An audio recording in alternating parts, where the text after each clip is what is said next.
Baik, assalamualaikum warahmatullahi wabarakatuh. Puji syukur kita panjatkan kehadiran Allah Subhanahu wa Ta'ala yang telah melimpahkan rahmat dan hidayahnya kepada kita sehingga kita dapat mengikuti kelas Zoom pada hari ini. Tak lupa salawat berangkikan salam kita hadiahkan kepada Nabi besar junjungan kita Muhammad Sallallahu Alaihi Wasallam. Semoga kita mendapat syafaatnya di yaumil akhir kelak. Amin amin ya robbal alamin. Baiklah, kami di sini dari kelompok 7 yang beranggotakan Lili Solawati, yaitu saya sendiri dan rekan-rekan saya Hari Andriani, Meisara, Laume Ciho, dan Muhammad Rias Habib. Baik, langsung saja kita memulai presentasi kita pada hari ini. Ya, itu pemakalah pertama dan juga moderator yaitu saya sendiri. Pemakalah kedua nanti akan disampaikan oleh beberapa teman saya.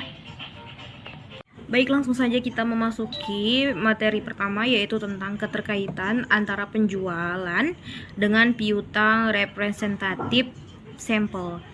Nah, penjualan sendiri adalah jumlah yang dibebankan kepada pelanggan untuk detur dan pengurangan penjualan. Menurut Arens et al. Ada 7 tujuan audit yang berkaitan dengan transaksi penjualan, yaitu apakah penjualan yang dicatat adalah yang benar-benar dikirim, kedua kepada pelanggan non-fiktif atau keterjadian, ketiga apakah transaksi penjualan yang telah dicatat atau kelengkapan, keempat apakah penjualan yang dicatat adalah sebesar jumlah barang yang dikirim dan ditagih serta dicatat dengan benar atau keakuratannya. Yang kelima, apakah transaksi penjualan dimasukkan dengan benar ke dalam file induk piutang usaha dan diikhtisarkan dengan benar. Ketujuh, apakah penjualan dicatat pada tanggal yang benar. Nah, terdapat beberapa hal yang harus diperhatikan auditor ketika melakukan audit pada siklus penjualan, karena terdapat kemungkinan salah saji. Salah saji yang mungkin terjadi adalah pertama itu pencatatan penjualan, namun pengiriman tidak pernah dilakukan. Kedua, penjualan yang dicatat lebih dari satu kali. Ketiga, penjualan dilakukan kepada pelanggan fiktif. Sekian materi dari saya, selanjutnya akan dibacakan oleh rekan saya. Baiklah, saya akan melanjutkan penjelasan dari Kak Lili. Piutang usaha adalah piutang yang berasal dari penjualan barang dagang atau jasa secara kredit. Tujuan audit yang berkaitan dengan saldo piutang usaha.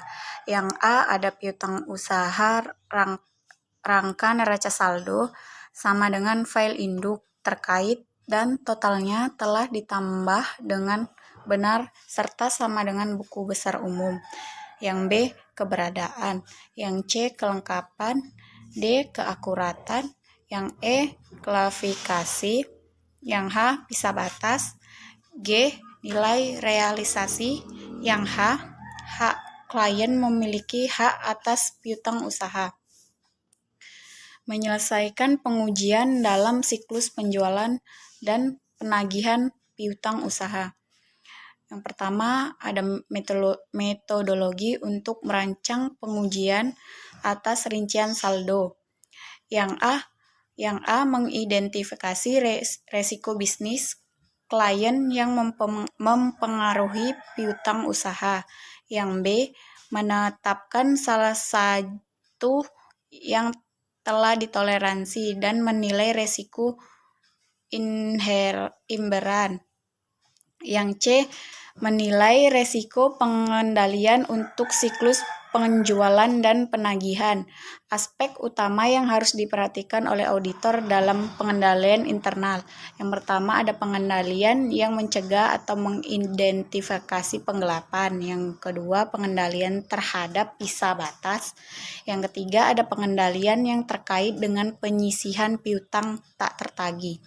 Yang D, merancang dan melaksanakan pengujian pengendalian dan menguji substantif atas transaksi. Sekian penjelasan dari saya kembalikan kepada moderator.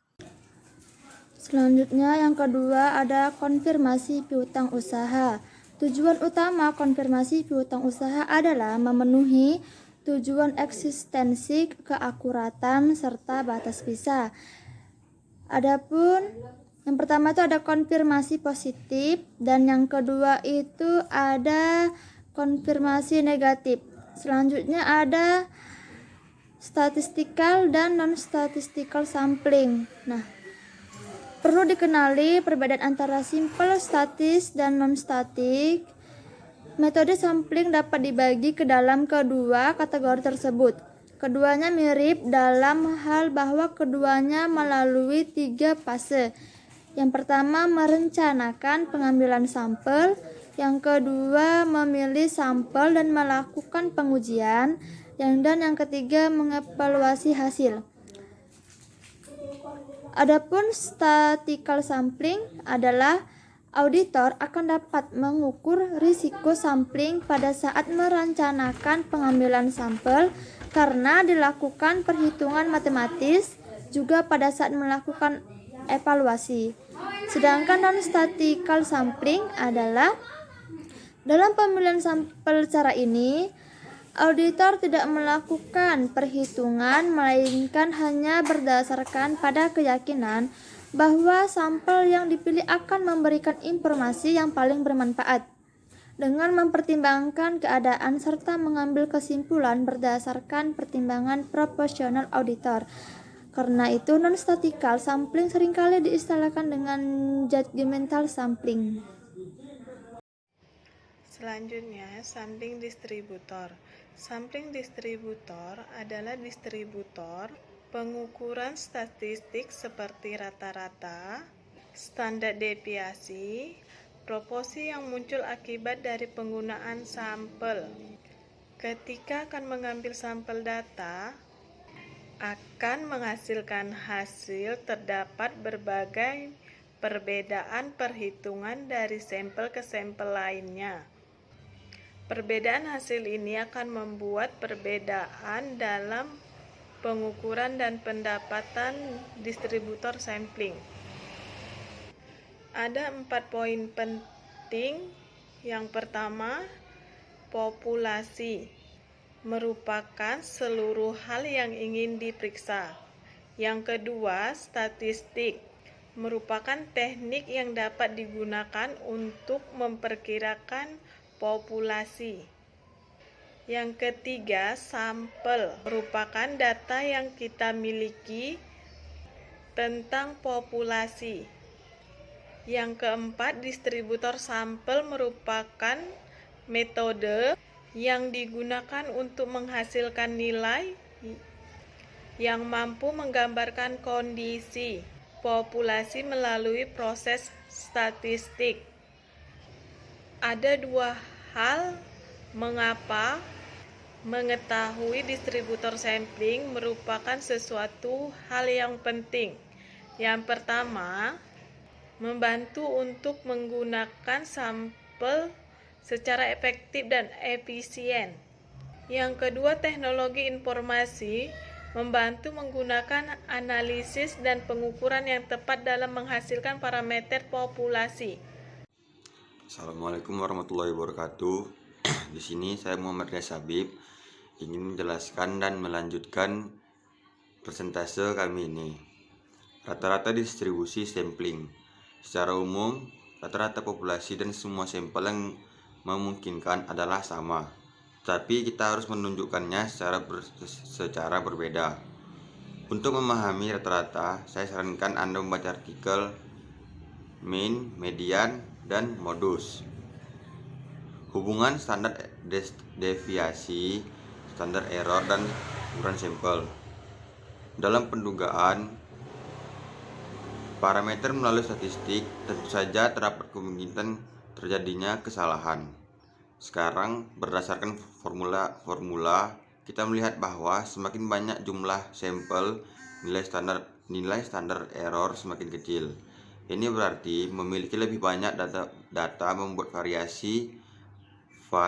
varians dan kesalahan standar semakin kecil dan menghasilkan estimasi parameter lebih akurat. Sekilas teorema limit pusat. Anggap saja kita sudah memiliki nilai mean, standar error, dan standar deviasi dari kelompok sampel. Sekarang Anda harus menentukan apa distribusi sampling. Yang pertama, jika distribusi populasi normal. Jika populasi normal, maka sampel juga akan memiliki distribusi normal. Kita tidak perlu membahas ini secara rinci karena sudah terbukti. Yang kedua, jika distribusi populasi tidak normal atau tidak diketahui, jika distribusi populasi tidak normal atau mungkin tidak diketahui, kita tidak dapat menyimpulkan bahwa sampel tersebut memiliki distribusi normal. Kita harus mendekati dan mengukur sampel dengan teorema limit pusat. Teorema limit pusat menyatakan bahwa apapun distribusi populasinya, distribusi sampling mendekati normal jika ukuran sampel cukup besar. Sekian dari saya, Muhammad Aris Habib. Baik, cukup sekian presentasi kita pada hari ini.